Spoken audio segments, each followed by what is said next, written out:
গত মে মাসে ইতালির রোমে অনুষ্ঠিত এরোস্পেস পাওয়ার কনফারেন্স 2025-এ অংশগ্রহণ করেন বাংলাদেশ বিমান বাহিনীর প্রধান air chief marshal Hasan Mahmud.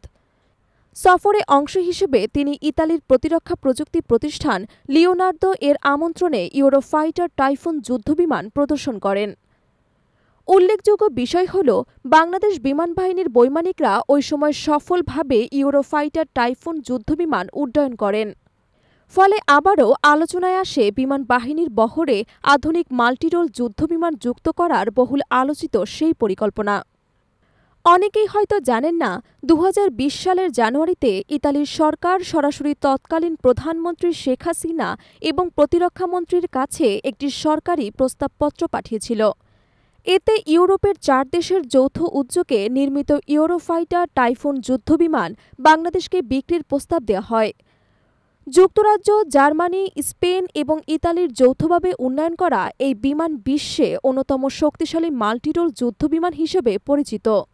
ইতালির এই প্রস্তাবে বাংলাদেশ বিমান বাহিনীর MRCA টেন্ডার প্রক্রিয়ার অংশ হিসেবে বিবেচিত হয়েছিল, কিন্তু এর কিছুদিন পরই ফ্রান্স তাদের বহুল আলোচিত ডেজাল্ট রাফাল যুদ্ধবিমান অফার করে। এরপর শুরু হয় টেকনিক্যাল এবং কৌশলগত মূল্যায়নের প্রতিযোগিতা।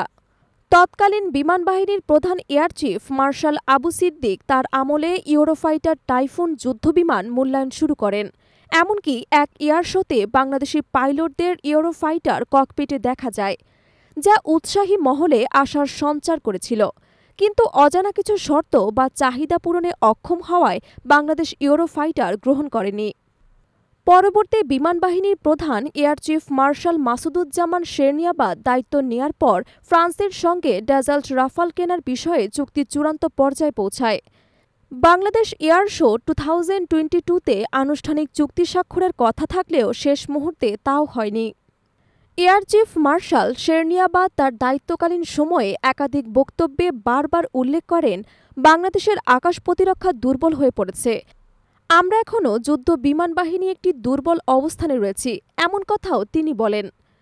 তার মতে, আমাদের উন্নত প্রযুক্তির যুদ্ধবিমান এখনই প্রয়োজন, আর তা না হলে শত্রু যে কোনো সময় আকাশপথে আমাদের বিরুদ্ধে ভয়ঙ্কর সিদ্ধান্ত নিতে পারে। তিনি আরও বলেন, 2017 সাল থেকে 2025 সালে এই 8 বছরে মাত্র 16টি মাল্টিরোল যুদ্ধবিমানও কেনা সম্ভব হয়নি। এ নিয়ে সরকারের কার্যক্রমে কোনো উদ্যোগ চোখে পড়েনি। বিমান বাহিনীর আধুনিকায়নের বিকল্প নেই। বর্তমান সময়ের প্রতিটি সংঘাতই বারবার প্রমাণ করেছে, আধুনিক যুদ্ধ এখন আর মাটিতে সীমাবদ্ধ নেই, বরং আকাশেই মূল নিয়ন্ত্রণ নির্ধারিত হয়। রাশিয়া, ইউক্রেন, ইরান, ইসরায়েল কিংবা ভারত পাকিস্তানের সাম্প্রতিক সংঘাতে বিমান শক্তির গুরুত্ব সুস্পষ্ট হয়েছে। এই অবস্থায় বাংলাদেশ বিমান বাহিনীর অপ্রতুলতা আশঙ্কাজনক।